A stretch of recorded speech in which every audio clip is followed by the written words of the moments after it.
How's it going, everybody? Welcome to the channel. As always, if you enjoyed today's video, don't forget to hit that like and subscribe. It helps out, means a ton. You guys get plenty of fun stuff. Not just One Piece. We cover plenty of manga on the channel, so, stick around, check it out, see if anything else catches your interest. Anyway, this might be a question that not everybody really wants to ask. Maybe it's not everybody's favorite question, but is Luffy going to be able to actually 1v1 Blackbeard at the end of the series?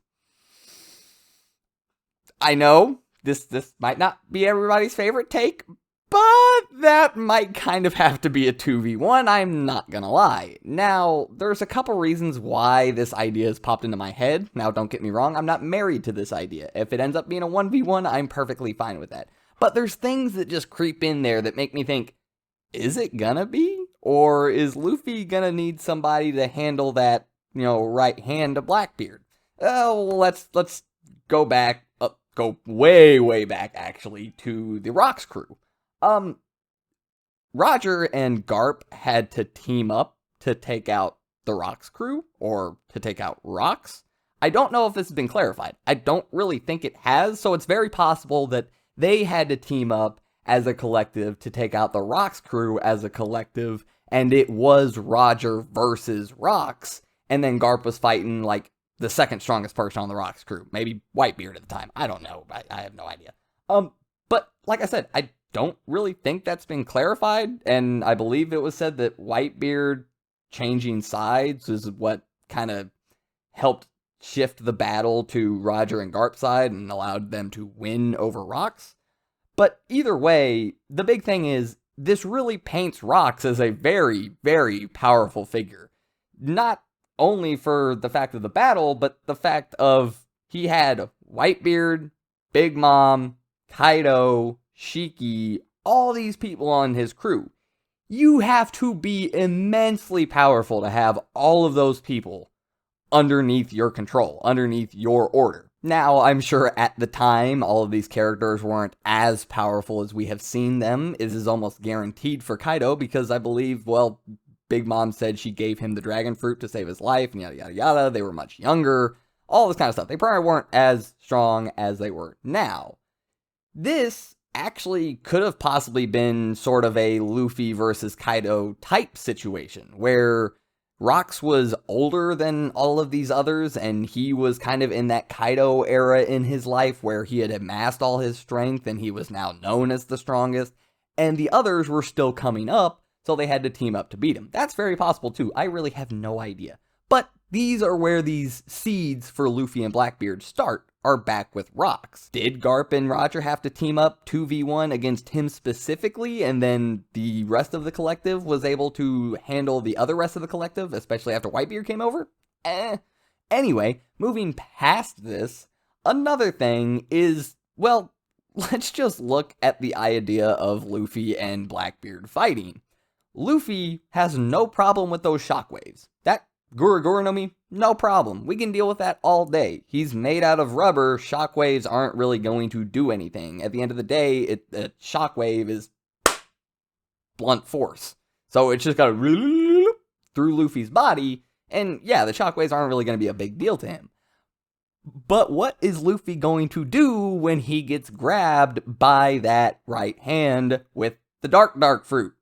That is a problem.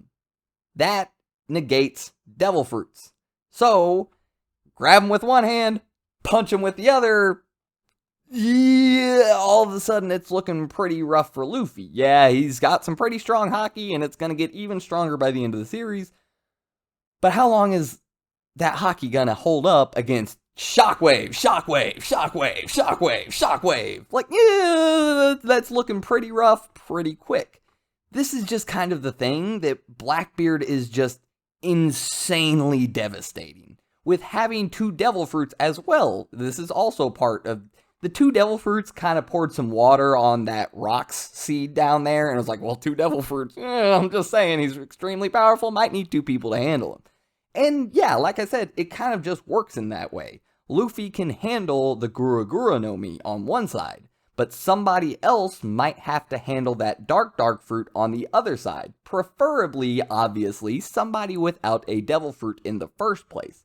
Obviously, you can still use the dark fruit to hurt people that don't have devil fruits. Like, it's not just devil fruit negation. It can do other things that hurt a lot, but that is a huge, huge detail about that fruit when you are a devil fruit user fighting him. So if we could get somebody like, I don't know, Kobe from the Marines, Garp from the Marines, I really don't. That might be kind of strange if Kobe is that strong by the end of the series, but I mean, he was along with Luffy at the beginning, and he had the dream to become an admiral, and he has shown incredibly fast growth. So I don't know if it would be Kobe. I don't know. I have no idea, honestly, but I mean, there's so many people who could potentially step in, and they don't have to be as strong as Luffy. I'm sure Luffy would obviously take the lead in this fight if somebody were to help out and kind of stall out that other hand and keep it away from Luffy. But yeah, it's something you kind of have to think about at least.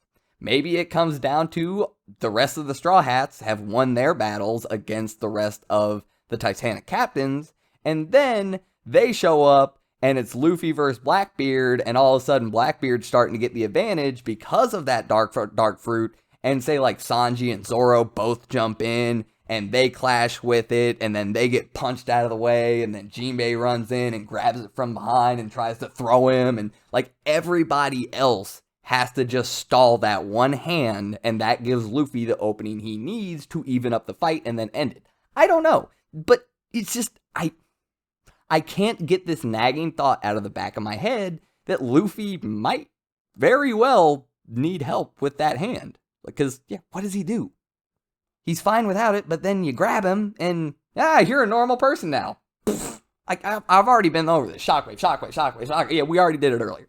But, I don't know. Somebody go down in the comments below and say something that will convince me to get this nagging thought out of the back of my head, because it just keeps worming its way further up there. Like, Luffy's gonna need help. He's gonna need help. He's gonna need help.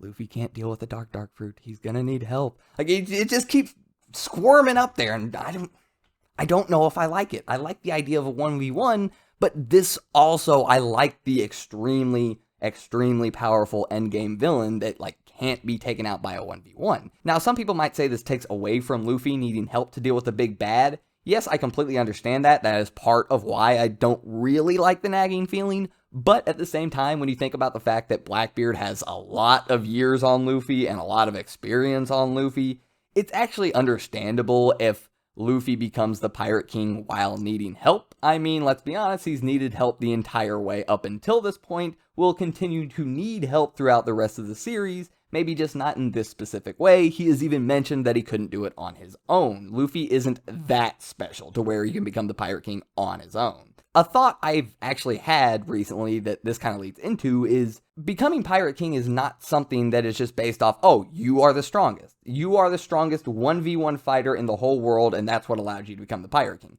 That's never been a part of it. That's kind of something you think kind of goes hand in hand. Like, yeah, if you manage to become the Pirate King, you probably are the strongest 1v1. But it's kind of more about choosing the right path. Luffy has chosen the path that allowed him to cultivate his own strength to where he can fight for what he believes in and he can stand up for himself, but he has also chosen a path that has led him to a lot, and I mean a lot, of very, very powerful and very influential allies. That is part of becoming the Pirate King. You have to choose the right path that gets you the right allies that can help you at the right times with the right type of needs and the right type of help. Like, that is part of it. That is so much more important than just being strong. Obviously, you have to be strong, but you have to choose the right path to take with that strength. That's obviously obvious, honestly. Otherwise, these people that are way stronger than Luffy right now would have become Pirate King sooner or later, you'd think.